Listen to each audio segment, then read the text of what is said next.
We had this in top training topics, broadcasting live and direct from Zimbabwe, Africa. Now we're back again. In this video, we're going to be doing a summary of General Hapiton Bonyongwe's book, One Among Many. And in this book, he reveals some information which we may call CIO secrets or Central Intelligence secrets. Now this book has 23 chapters, so we're just going to be briefly summarizing each and every chapter of this book to find out the details he reveals here. And these details will reveal to us how powerful Bonyongwe was and what I speculate he may be trying to do following this. Why write this book right now with the details that he includes in this book right now? Now, some of the details he's putting in this book is the formation of the movement for democratic change. Then also he talks about just before the coup, he would have talked to Mugabe together with Sidney Sekeramai to make a plan in terms of succession. In the book, he also talks about the technology, the gadgets that will be used by Zimbabwe Central Intelligence Organization. Then he talks also of many other happenings in Zimbabwe, political happenings. So, as much as only the government will be political, the role of the CIO, the Central Intelligence Office, is mainly political, in that these guys are mainly security for the president, in court in particular. Now, with respect to everybody who's watching us live. Now, to those who are watching us live, you can write the comments in the top chat or in the super chat. That's how I can get CNM, so I can give them a shout out. Now, with respect to Priscilla Mangwende, they're watching us live right about now. Thank you very much for that one. That's the first comment coming in there. Now, he begins, number one, in the first chapter, family background and early life. Bonyongwe reflects on his upbringing in Honde Valley, Manyika land, and his family's influences and values. Chapter 2, education and political history. He talks about the chronicles, his education journey and political awareness during Zimbabwe's formative years.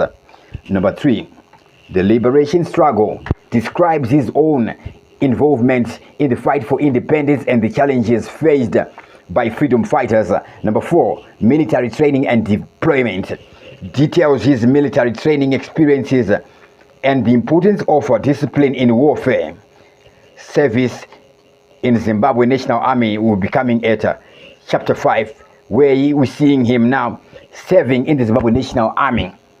So before the Central Intelligence Organization, coming from the liberation struggle, we see him snuggling his way into the Zimbabwe National Army. Here he outlines his role within the army and its evolution post-independence. Chapter 6, role in the CIO, Central Intelligence Organization.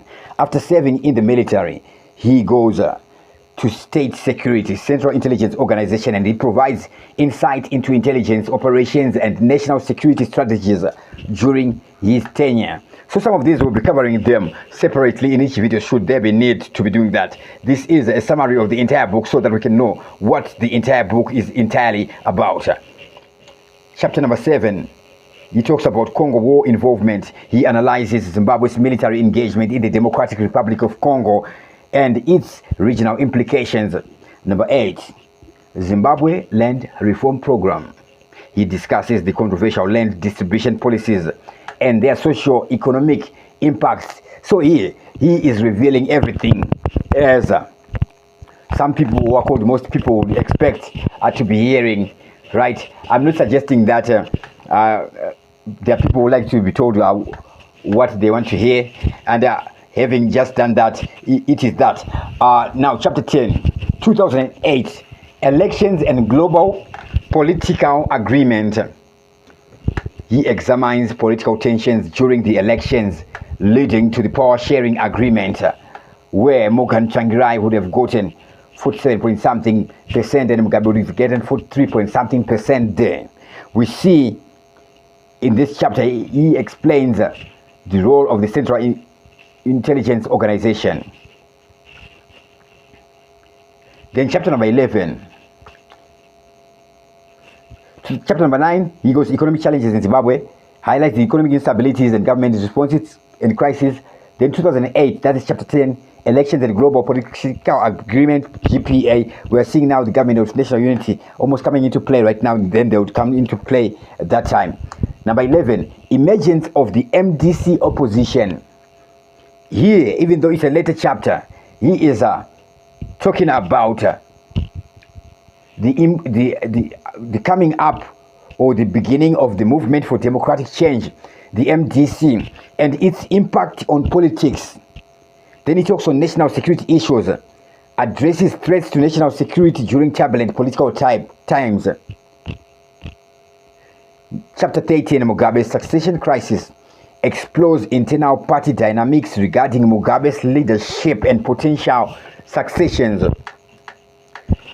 Okay, this one we'll talk about it towards the end again. Then personal reflections on leadership. He shares insights gained for years in public service, highlighting essential leadership qualities, impact of science and technology on security. Here he examines advancements affecting intelligence operations and national security challenges. Public service experience, that is chapter 17. Chronicles various roles within government institutions, reflecting on ethics and accountability. Number 18, relations with regional intelligence agencies. Discusses collaboration with neighboring countries' intelligence services for regional security. Then chapter 19, here he's talking about counter coup in Equatorial Guinea, where he provides insights into Zimbabwe's involvement in internal conflicts and lessons learned. So we see this is something to do with a coup in Equatorial Guinea, then counter coup. Chapter 20, insights into Zimbabwe's political landscape, offers a comprehensive view of political shifts over the decade, analyzing key events shaping modern Zimbabwe. Number 21, relationships with key political figures. He highlights interactions with influential leaders and both allies and adversaries in influencing policy decisions. Then military ethics and discipline. Chapter 22 discusses the importance of ethics within military ranks and challenges faced during crises. Now here he will be positioning himself for the public of Zimbabwe to judge him. Chapter number 23, that is the last chapter, where he talks about the future prospects for Zimbabwe, shares his thoughts on potential paths forward for the country, encouraging hope among the citizens. That is the last chapter. He says future prospects for Zimbabwe, shares thoughts on potential paths forward, encouraging hope among citizens. So, are we seeing political interest here? Yes. As we can see, this is the concluding. Are we going to be seeing this guy coming into politics? It is highly likely, just with that book. And now, coming from an intelligent person who was a director general then, running the entire thing, obviously he would be using strategy. So on this one, it's not necessary that he will be waiting for a response. This book might actually be targeting the so-called international community, certain type of people and certain people who have to approve the individual, even if you approve or disagree with them. Remember when you had the not so cool in Zimbabwe, the Americans, we don't need them to agree, but they have to agree for us to feel good about it. The British have to agree. The European Union, right? So they are key factors, even though they ain't the players, but the fact that they are key factors, it makes them the key players without necessarily playing. The playing they'll be doing is actually not disacknowledging it. They may not acknowledge it. It's okay, you don't know if they don't talk about it. But now going against something that would have happened Those are the people who are likely to come against their thing. Now, let's go back to the 2017 coup. Now, for respect to everybody who's watching us live right now. The 2017 coup, to those watching us live, you can write comments in the top chat or in the super chat. That's how I can get to your name, so I can give you my shout out.